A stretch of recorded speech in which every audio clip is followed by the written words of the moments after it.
I also thought Chaos Springs shows.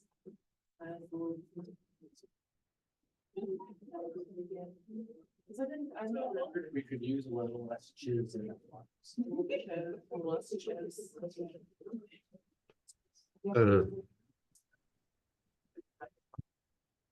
I can see that we're that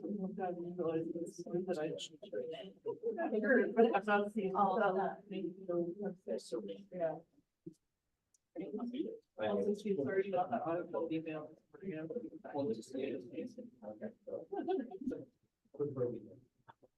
Which one was it? Because it doesn't. There's a public. It was like, it was a Oh, yeah. submission thing. Yeah, I thought it was.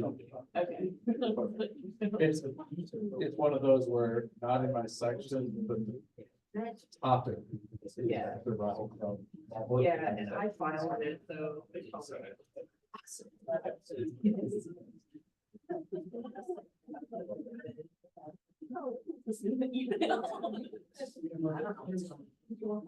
Hey, you're not alone.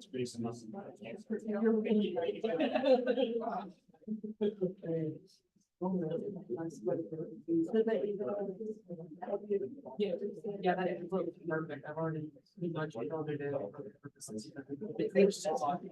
Yeah. Nobody's read it. Because I think it's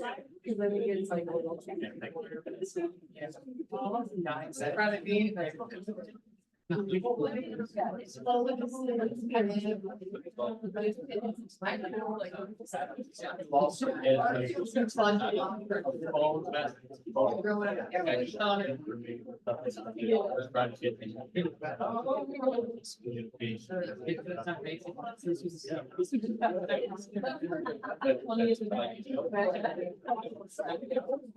All right, anybody have over lunch, right? Yes. Yeah.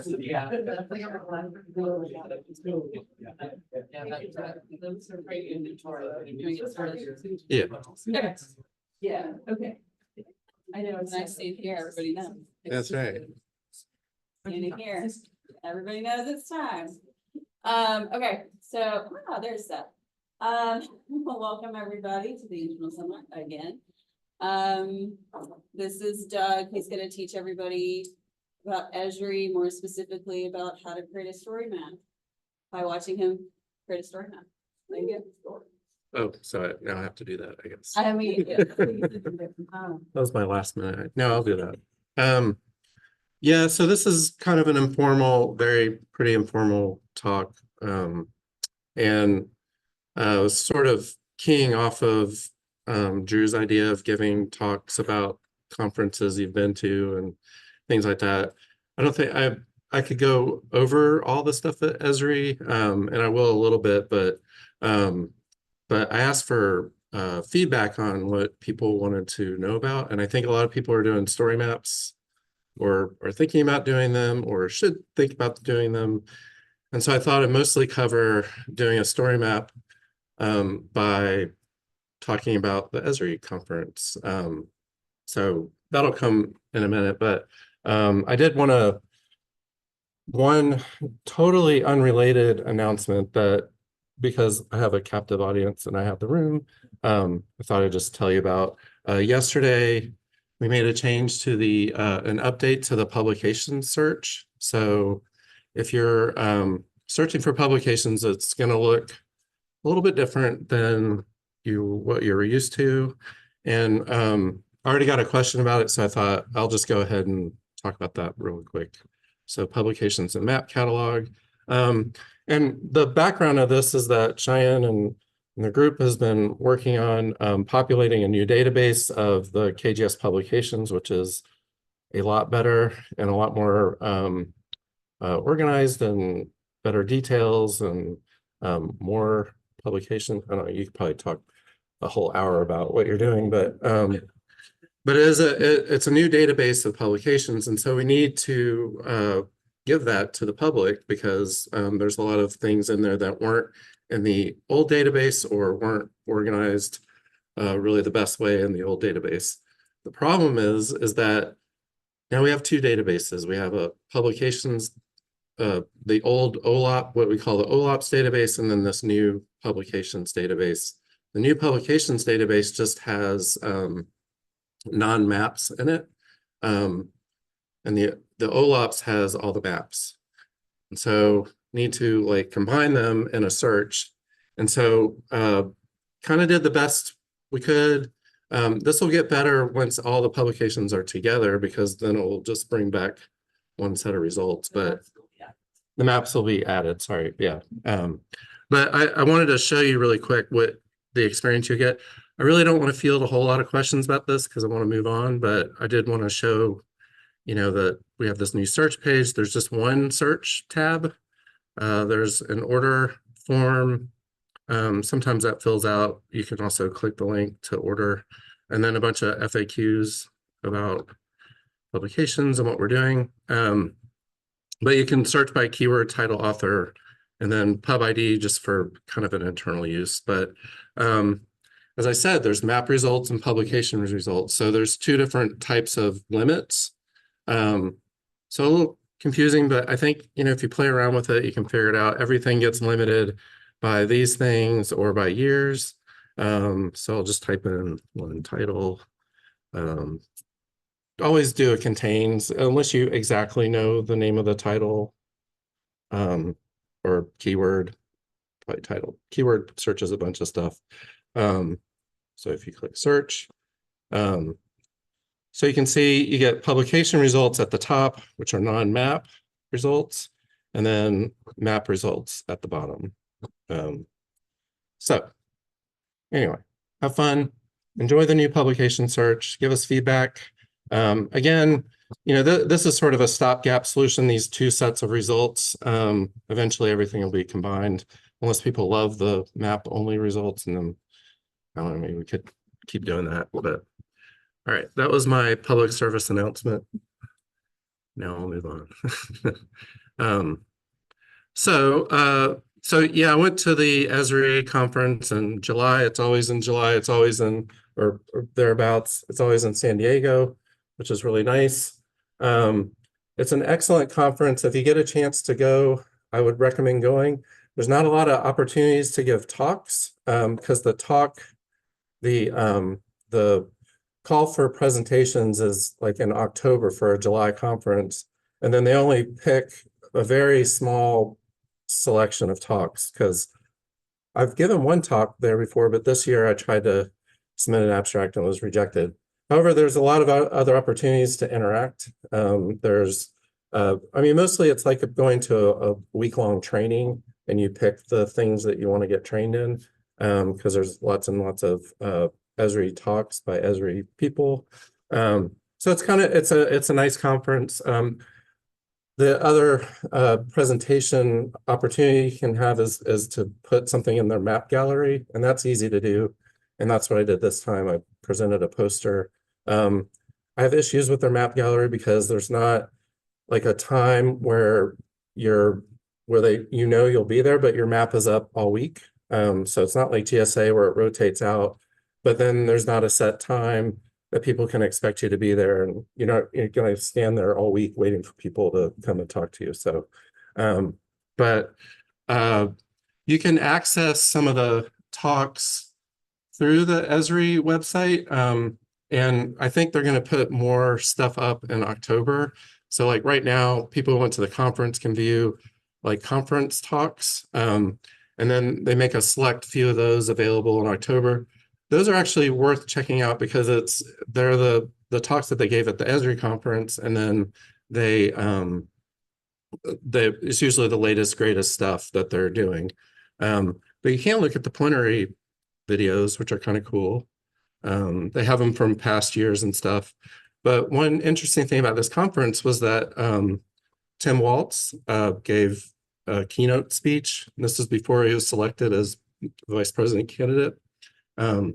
So that's kind of wild because I never really heard of him before. And then there he was giving this talk, and I was like ready to move to Minnesota. And then we all know his name now, so it was kind of wild. But yeah, it was a good talk. But yeah, so you can look through these plenaries.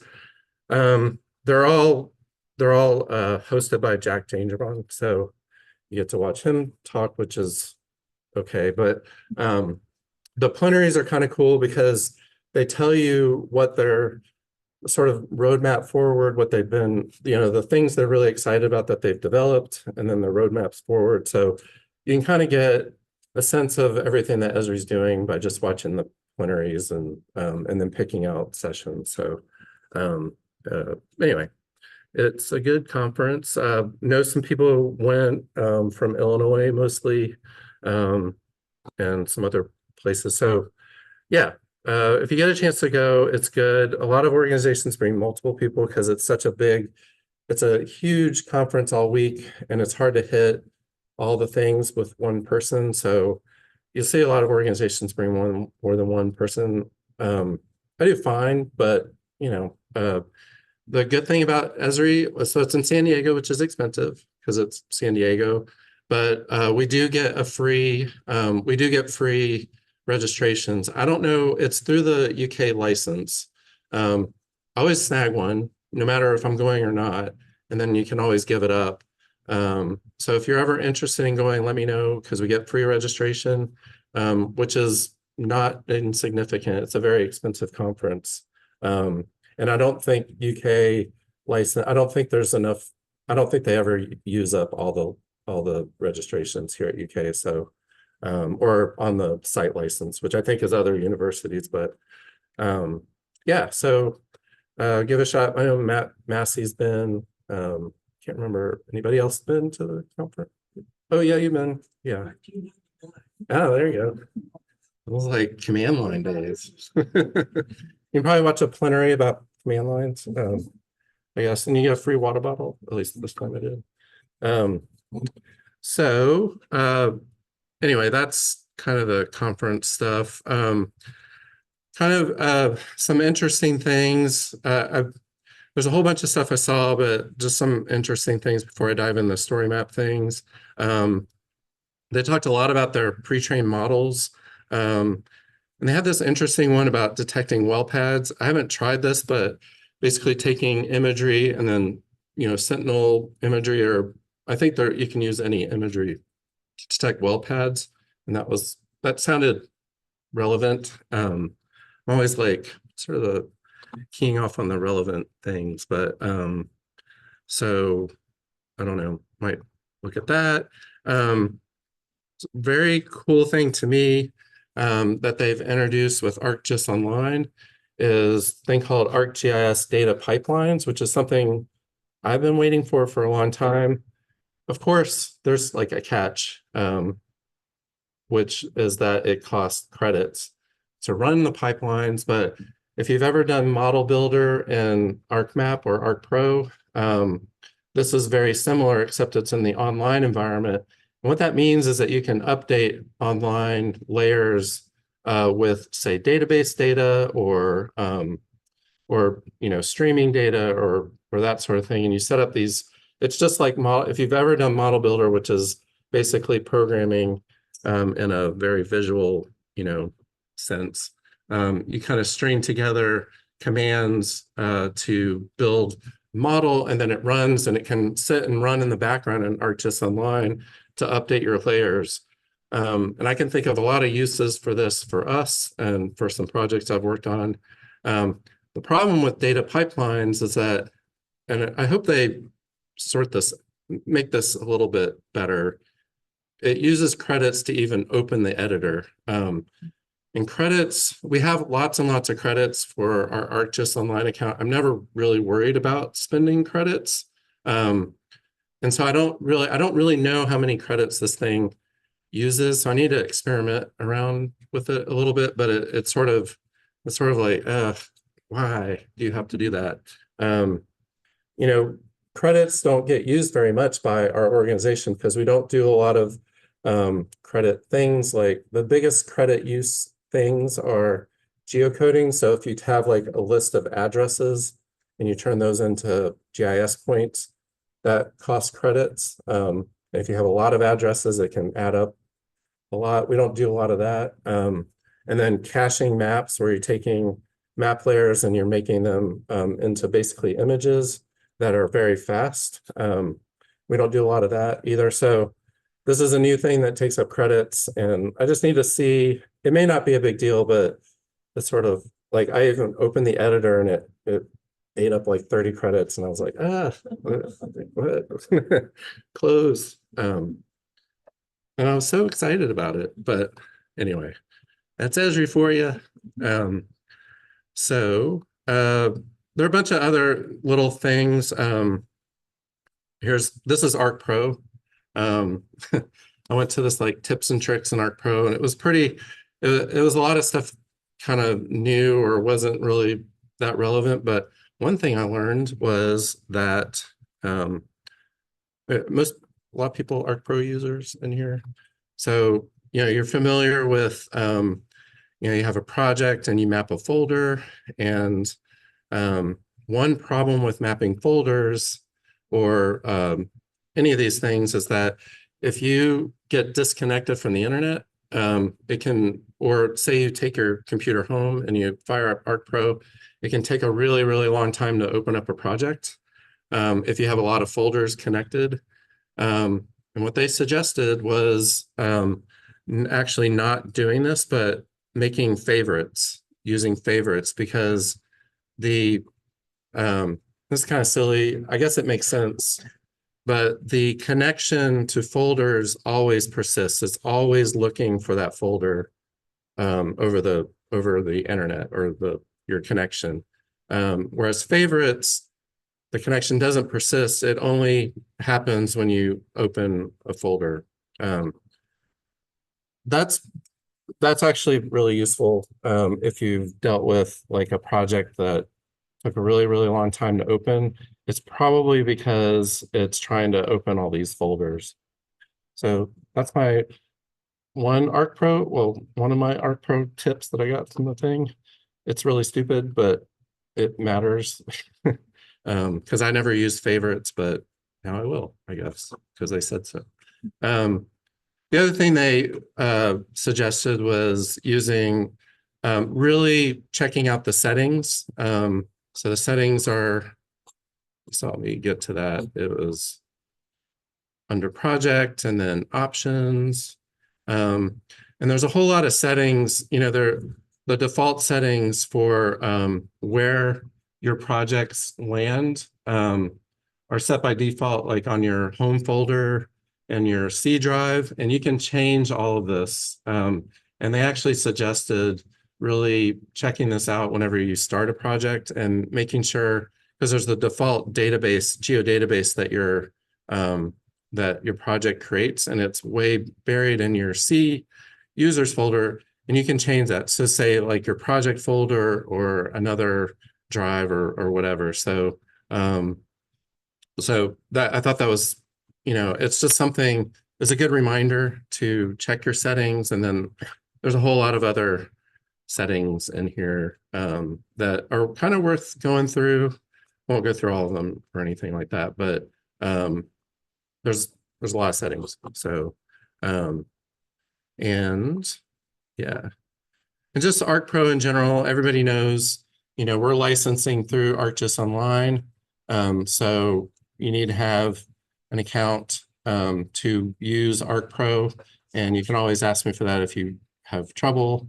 I can manage it for you and stuff. And we haven't had too many issues with that. So we're no longer using a site license for ArcMap. You can still use ArcMap, but you have to renew that license every year. And I have to give you a license. I don't mind doing it. There's just, it's a couple of steps to use ArcMap. Really want people to move to ArcPro. It's where they're developing. There were zero talks about ArcMap, which tells you something. And it's because, I mean, it's already, I think it's already deprecated. Yeah, oops. But I know there's certain tools and things that this is a point of frustration for, I think, a lot of people with Esri, is there's a lot of tools that people develop for ArcMap and they haven't updated to ArcPro. So you're kind of stuck using ArcMap if you use things like, there's a big one, Hydro something. So anyway, see me, if you need a license for ArcMap, I can hook you up. All right. So, the number one thing, the only thing that people wanted me to talk about that when I got feedback, but I got a few people asking, so that was good, thank you, was about story maps. So thought I'd spend kind of the rest of the time talking about story maps and how to build them. This may not take long because they're actually super easy to build. Now, if you went to my workshop in, I don't know, 2018 or something about story maps, it was not as simple as this. You had to make a CSV of your points and bring them in Excel, and you could still do all that, but the story map builder has gotten a lot better, and I really like it. And I think anybody could build a story map.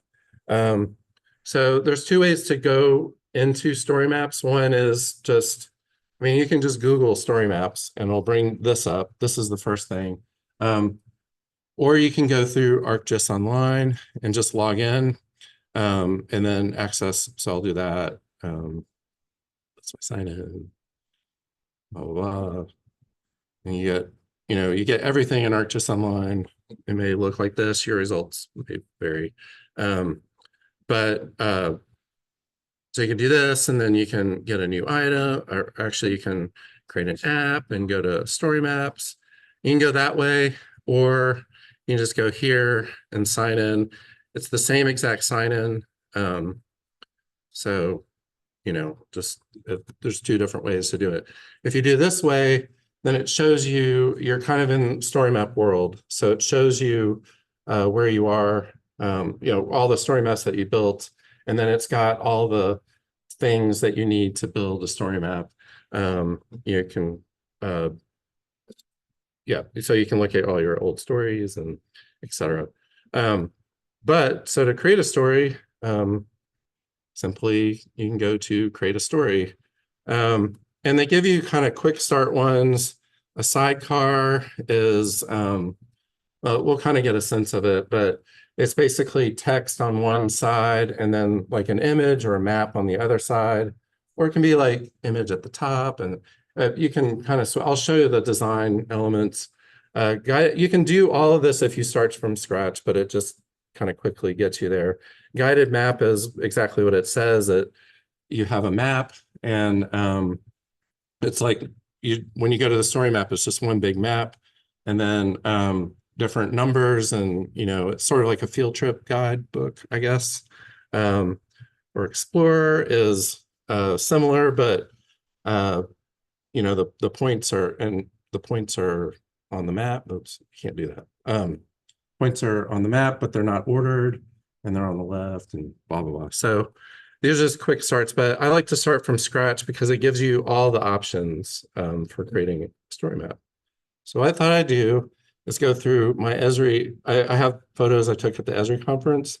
So I was like, I can make a story map about the Esri conference, and then, two birds, one stone type thing.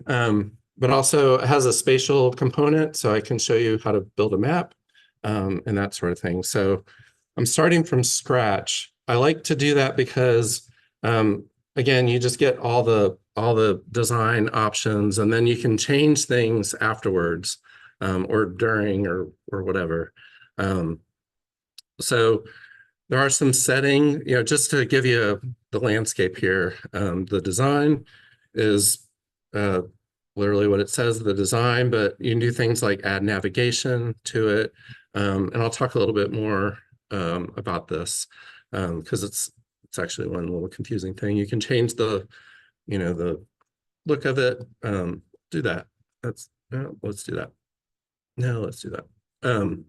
Or you can make a theme, and you can upload a logo. And so the logo will end up in the left-hand corner. So I could do that really quick. Logo. I have my secret stash of logos here. For mine, sorry. And stop me if you have any questions or anything. I'll use this unofficial logo. Illegal logo. I have the logo police come after me. Showed on the cover. Anyway, you get the idea. It's design. but this is where you can change, like, do I want the story like this, where it's got the title, and then you add I like this format, so I'm gonna use this. So I'll just do, it's the Esri conference. We'll just do Esri 2024. Short, I don't need an introduction. So I want to add a cover image. So you can drag and drop and that sort of thing. So let's see. Any questions so far, or is this helpful? No, I don't want to do that. Oh my God. I just messed something up. I can say that I've made the last annual report story map that I've been using before, so someone like 0 2.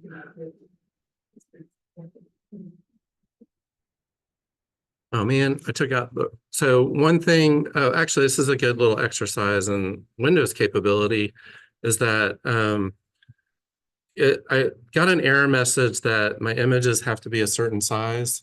And I took these with the iPhone and they're too big. So I learned this earlier, but I deleted the wrong ones.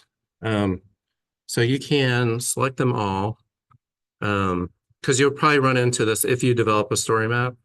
But geez, sorry.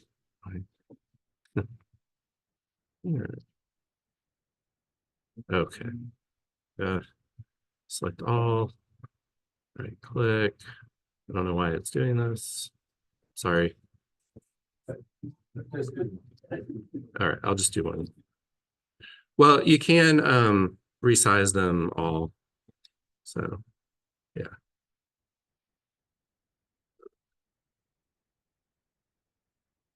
Anyway, which is kind of nice. So you could resize everything in the thing here. That's a with length or fix it. There's options. So yeah, let me do this one here. So there are options. I just kind of, so you can do, I think it keeps the same ratio. Yeah, so it just makes it, yeah. So it doesn't make it 1920 to 1080. It just fits within that window the largest it can. No, it doesn't change the proportion. So it's a nice feature. I just found it, which I thought was pretty cool. And I think it must be a Windows feature. So anyway. So I'll select that for opening image, sunset on the beach. I didn't spend all my time on the beach, but you know, yeah, you got to do stuff if you're visiting a place. And so this is, so as you go through your story, you can create headers. This is important because depending, so when you choose a header, this is what shows up in the table of contents. This is a point of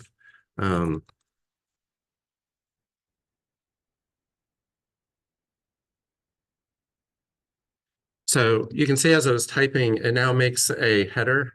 This is probably one of the most confusing things that I had to figure out about story maps, was that was how you made a table of contents, was by the top of your text is the heading thing, and it has to be heading 1. So just FYI, it's not it's just one of these things. It was like spent hours trying to figure this out. Like, how do I make the header? And then, it's just the top of the text. It's your header and it's heading 1. So there you go. And then I can embed a map. So now I could have made a map in ArcGIS Online, and you can use that map. That's probably the most common way that most people would use maps is to select, make a map in online, make a map in Pro, and publish it to ArcGIS Online, and then use that. That's probably what most people would do. But in this case, I want to make, I was just like in San Diego, or I was on a field trip, and I want to make a map really quickly about where I was. And you don't want to fool with going to ArcGIS Online and making points and stuff like that. You can actually do it right in the story map. So that's what I'll do. But if I wanted to drop in radon map, I could.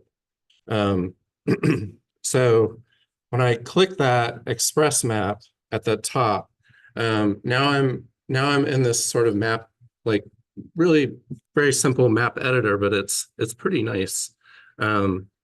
So I want to do San Diego, just down here. Where and so just to find my area, I don't want to change, you know, you can change the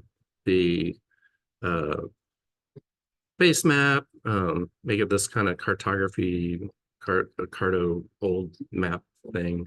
You can use, anyway, you can add different tools. So if you want people to be able to search on your map and click to the current location, that might be useful if you're creating like a field trip story map and you want people to be able to zoom to the different locations that you have. You might put on current location.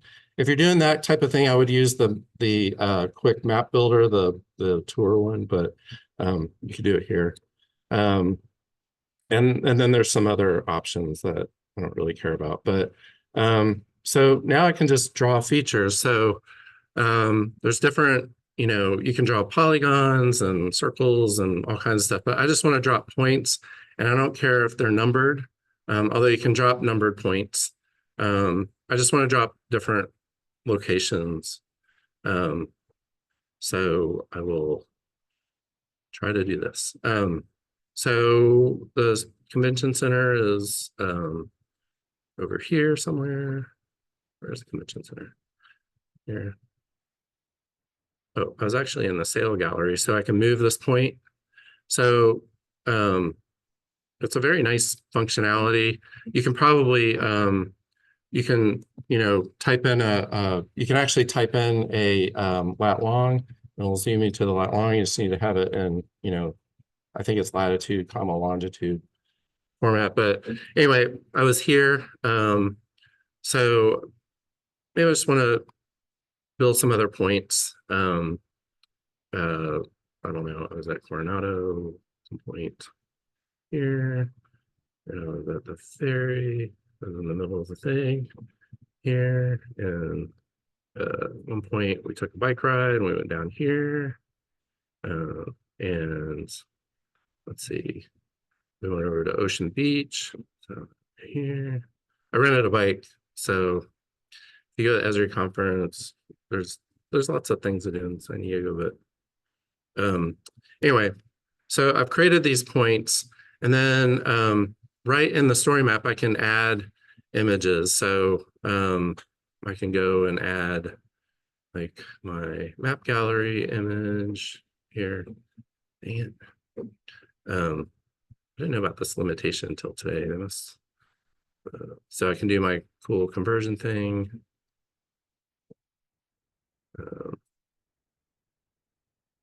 Get the idea.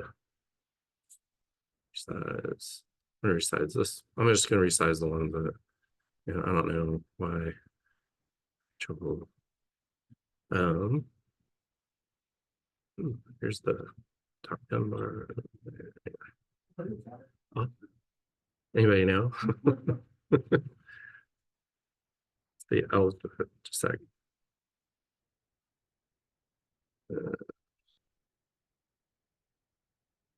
And it's very exciting watching somebody do windows out of your talk. While you're doing that, Doug, Yeah. all of these are horizontal format. Yeah. We're doing a side by side format. Yeah. Or you can see that it's going wider. I think it, like for the resizing or in the oh, I'll show you the different ways you can, yeah, format it. You probably do want to think about that. I think done here. Okay, you get the idea. Um, so I'll do that.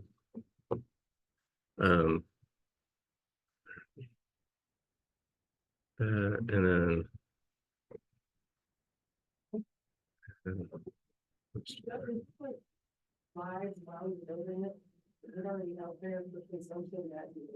That's a good question. So it's not, so you have to publish a story map before it's available.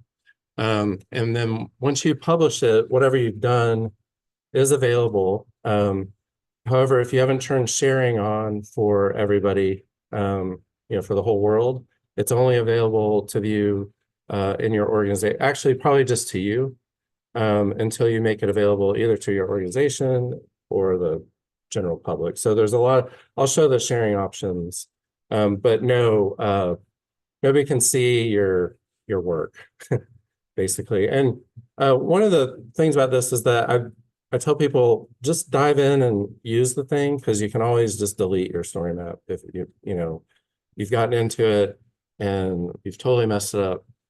You just delete it. It's no big deal. It wasn't live. Nobody saw it.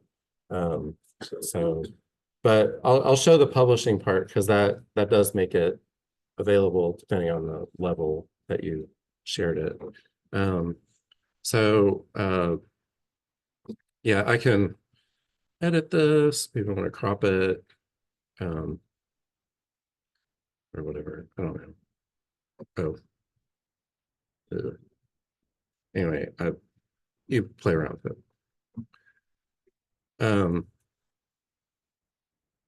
So save it. I guess I want to name it. And then just kind of keep going. So this out here. Yeah, the image. So we'll do that. I've already used this image, but it doesn't matter. So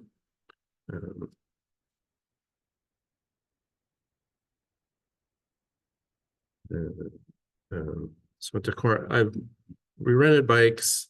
First day I got there, it's California, so you get there really early. So we rented a bike and we were able to go out to Ocean Beach. And then one afternoon after the conference, we went and biked around the bay, which I recommend.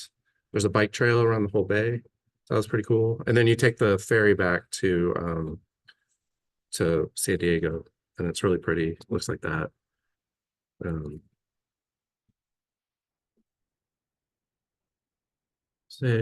Sorry, you get the idea. Just two more.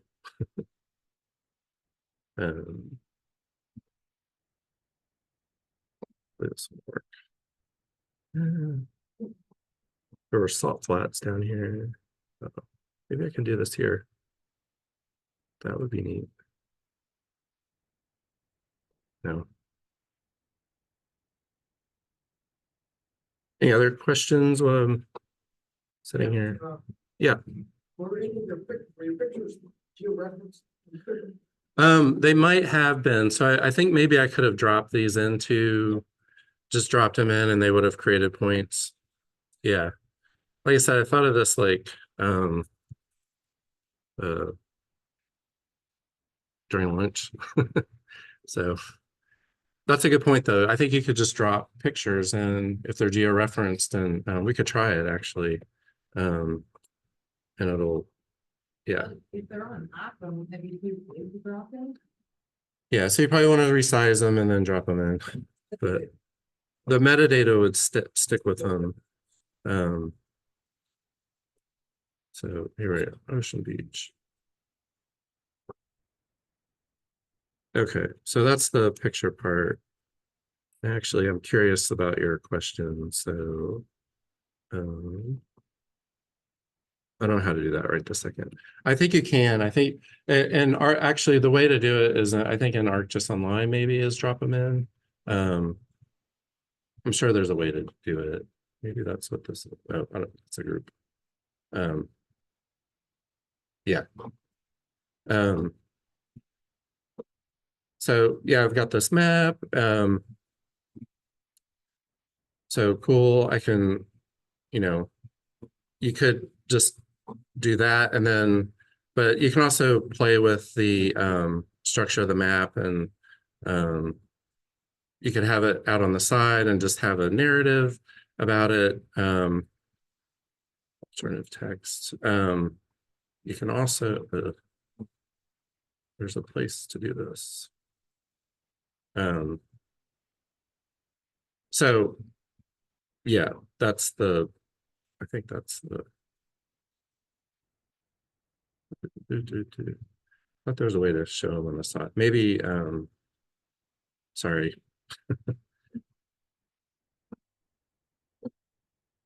So, yeah, that's, and then there's a bunch of other, you know, you can add in parts over here. So I could add in, oh, sorry. What I should have done is, so that's just if you wanted to create, sorry, making this up as we go along. So this is if you just wanted to make a map, you know, just showing whatever, an express map. I could have also made, I won't bore you with the whole thing. I could make a map tour. This is where you would upload photos. I could try this. So I could browse files. I'm gonna just pick my large ones here.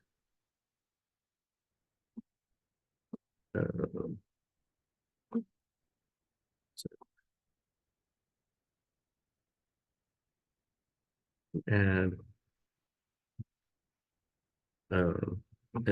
do I want to make it, you can change this. Do I want to make it media focused or map focused? I'll make it media focused. That's what I was trying to do. And so in this scenario, which is really what I wanted to do, sorry. So you can make the express map where you can just do this. So this way, and when you can, you know, order these around, but it used the georeference locations of the photos to place them. So answer your question, that's what that did. So yes, but I wanted to show you could do it. And then, yeah. Can you reorder the photos? Yes. So here, yeah, so I can reorder them. If I want to make, yeah, you know, you want people to go on their field trip in a certain order, but you can just drop them all in and then play with the order later. So yeah. Yeah. So yeah, I'd probably want to start here because we actually at the conference, poster, and ferry, et cetera, et cetera. This is cool. This is the oldest salt works in the country, I think. It's in the, it was like on this bike trail and there's this, all this white salt. I looked it up and it's the oldest salt works in the country. It's in the South Bay of San Diego, right near Tijuana, for what it's worth. Coronado. There's, did anybody know Chris from Illinois? Yeah, good guy. Doug, I have a question on it's automatically giving you numbers, you order the numbers. Yeah. Can you change some of them, like if you wanted one of the numbers, either a name or a different symbol, like it's the main attraction, that's where the rest of the time. I don't think so. You might play around with it to see. In that case, you might have to like hack something, you know, or yeah, I don't think you can. You can start with a different number. So, you know, start with 7. So you could, what you could do is have like another map up here that says, you know, just a map of like, this is the #1 stop where we were going to meet or whatever. And then have your field trip down here and start with stop number 2 or whatever. That's maybe how I would do that. But yeah, there are different options. You can change obviously the layout, you can just make it a list. So if I wanted to, that's an unordered list. So now the numbers are kind of gone from the map, but they're still in order.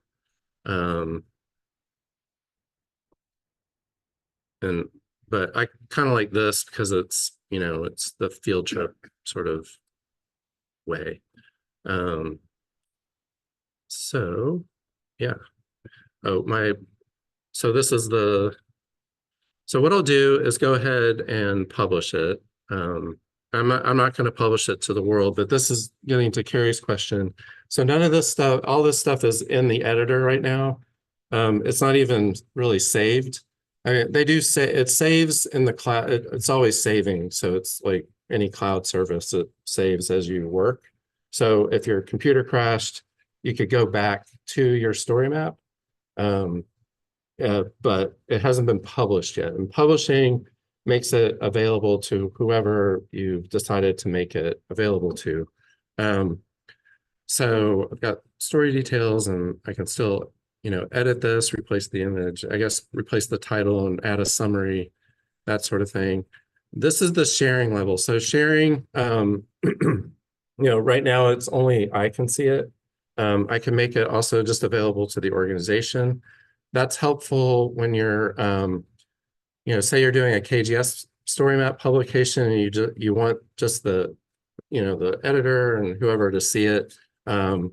Unfortunately, I don't think so. I think you can share to specific people if you make a group. I would just share it to the organization, to KGS. One issue we've had is if we have outside editors, that causes a problem because the only workaround I can think of is to make them account in ArcGIS Online for that time. And I don't mind doing that. We have plenty of accounts. And so if you have an outside person that you need to review, I need to probably give them an ArcGIS Online account so you don't have to share it to the whole world for them to see it. Does that make sense? It would be nice if you could share to another. I don't think you can share to another organization because we've had cases of a reviewer being a member of another organization and you can only share it to your own. So just a little caveat there or whatever. So I'm going to share it to the organization. I guess you can allow duplication. I don't know. Allow people to make your same story map. So I'll publish it. And so now what it does is when you publish, say I made a map in ArcGIS Online that had a bunch of different layers in it. And those layers had different sharing capabilities. So some were shared to the outside world, some were only shared to me, some were just shared to the organization. What that does is it actually goes through and checks all that sharing and asks you specific,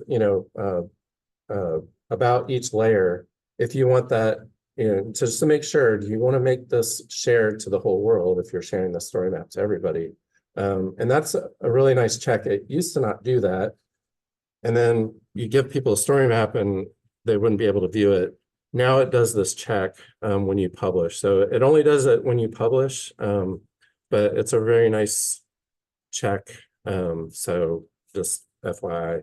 And that will certainly happen if you've created a map, because you're throwing in different layers from different sources, and you may not have controlled all the permissions on them.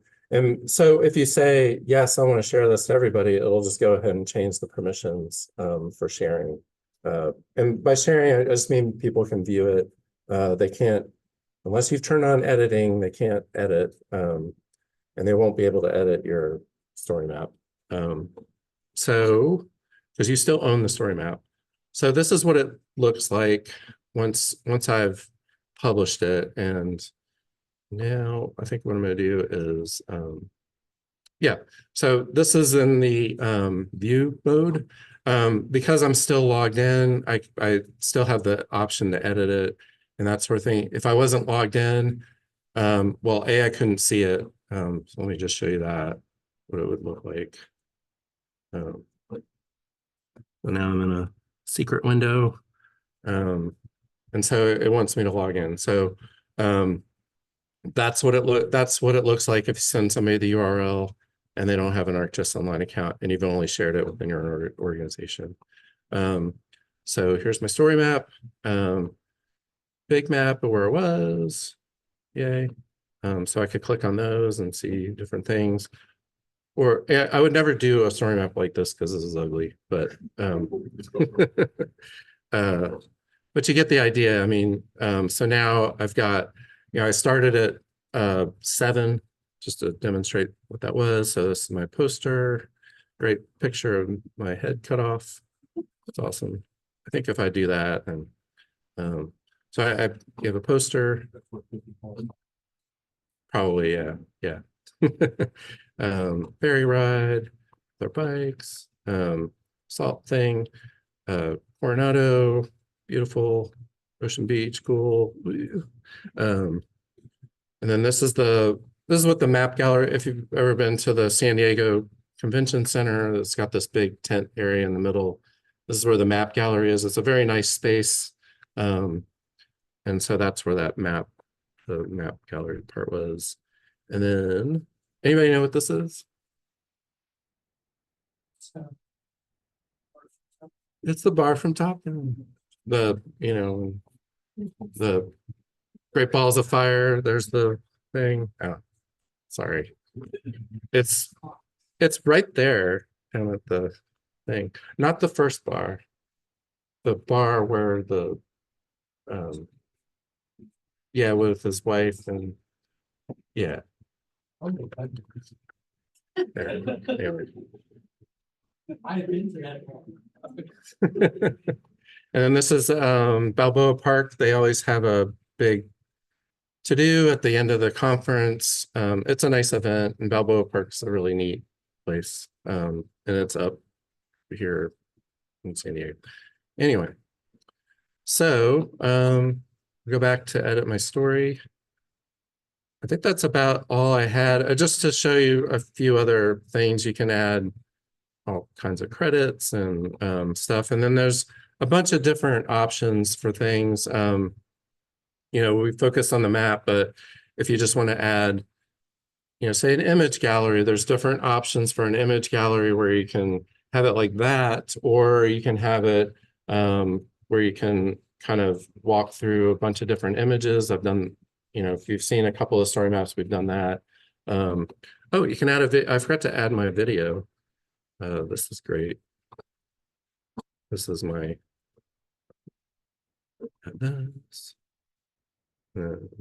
take a minute. So you can embed videos and add a caption about it.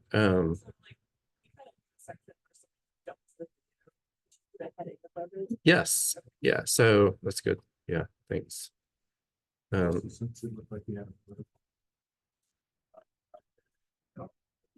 I think it's gonna might have to play with the setting there. Yeah. So now, yeah, so there's the header up there. So I'm going to publish this. Go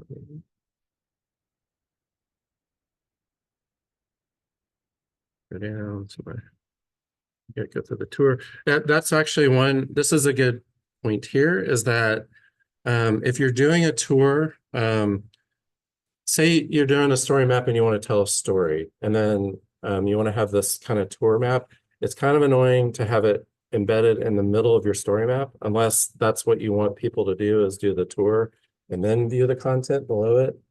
So a lot of times what people will do is put the content above, like some introductory text about the geology of an area or something.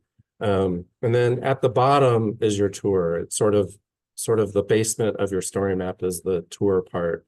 Because as you can see, if you're scrolling through this thing, it's kind of like you have to go through the tour. And then I get to the dog video, which was this creepy robot dog thing. They have all these it's like every other conference. They have vendors. So and then this is how the headers work, so I can jump to the different parts, which is kind of nice. So yeah, that's kind of, I think, as you can see, it's, it's not, it's a pretty, the story map builder is pretty nice. I think most everybody can do this pretty easily. Do a separator. You know, does that have the option of multiple images in one stop?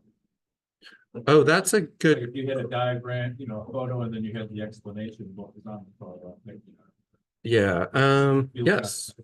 Yeah, you can add more than one photo, so we'll do that. come up with one and two.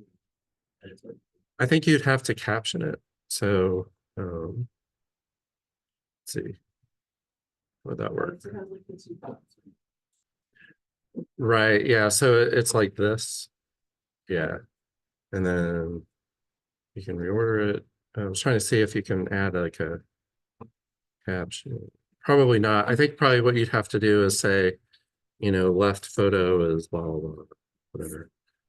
And I don't know how many, it probably lets you add multiple, things. You can also embed, this is kind of important if you're, say you've created some other thing in another website. So say like a 3D model in a website that allows you to build 3D models, which I can't think of.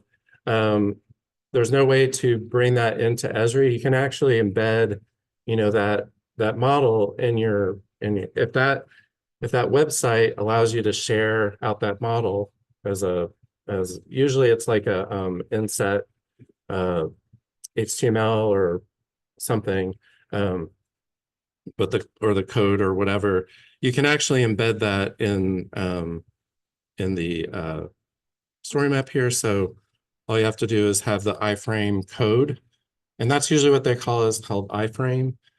So if you do develop something in another website and you want to put it in a story map, look for sharing settings that say iframe or URL or something, and you can actually just embed it right into the story map, which is kind of nice. So that's that. And then, yeah, I suppose you can write some code if you want. So there you go. I'm not really sure. I haven't ever done this one. Oh, look, you can write. This actually could be really powerful. Yeah. So I'm not really sure what this does, but I think they just added it. Right, yeah, that's why I'm thinking it might be just sample code, but I don't know. I think they just added this, so I don't know. All right, I'm at 2:30. Oh, 3, yeah.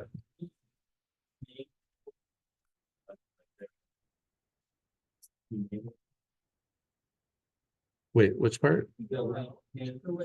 Ah, that's a good question. There are ways of doing this. Probably. There are ways of doing it. The way I do it is ask me, because what I do is I create a link on our website that's a readable link, and then I'll just redirect to the story map. So there's another way of doing it. I don't know because I've never done it. I always do that method. So yeah, when you want, and that's what I've done for the other story maps, like all of them, I have a readable link. So yeah. It's possible to put 3D models directly into part C. Oh, okay. Okay. All right. You have like the site of interest that you want to showcase, we can build a model of it. Yeah. Using the drone and our software, and then we can put it in ArcScene and then geolocate on it. So people can actually play with it and move around right there in the city. Oh, nice. Yeah, yeah. Our large scale, sites to a single outcrop to a hand sample to if you want to showcase like your lab space or whatever. Yeah, so for that, I think, yeah, you would just go to add map and it's probably, it would, if you have a scene, it would show up as a scene to embed. Is that how you did it? Or, yeah. Okay. Yeah, that's good to know. But yeah, so if you, I guess you can share scene, yeah, that's nice. You can share the 3D scenes and I knew that. I think there's something else that you can't, somebody was having trouble. I think it was one of the Potter interns was having trouble sharing one of their 3D models in ARC. Maybe they figured it out. Did he? Okay. Oh, okay. Yeah. Software is going to do it, Mhm. like scale wise or. So. Yeah. Yeah. I don't know if you have a start. Do we have like a protocol for review, editing, and conformity with how these papers are gonna look? But let me start doing this. What should we do? Yeah, I mean, there's not a, so, first of all, it's a KGS publication, so it has to go through the review process for KGS publication. We decide what that is. But, no, we don't have a standard, kind of template for story maps. It's kind of, and actually, I mean, my opinion is that we want them to look kind of distinct and, you know, be able to tell the difference between them. But so I'm not a big uniform police person, but style person, but yeah, no is the quick answer. We could build a theme for KGS and then you know, make everybody use that theme, but we're the cat's sort of out of the box or whatever. Because if you look at our story map gallery, they're all different. Yeah. And that's the other thing is once you've done a story map, then we can share that to our map gallery and then it'll show up in our map gallery. Good. So it's the easiest thing. Which that's what I feature on our front page. It's also featured. So once you're done a story map, I could share it to this and then it'll automatically show up here, but then also give it a special URL and that sort of thing. So, but yeah, the stylistically, they're all over the place. It's just kind of, but Depends on what kind of materials. yeah, Like the high points map is kind of different than the pretty particular than the. yeah. Right sites, like. There's. The nature of them is different now. Yeah. So yeah. Any other questions? Big story maps.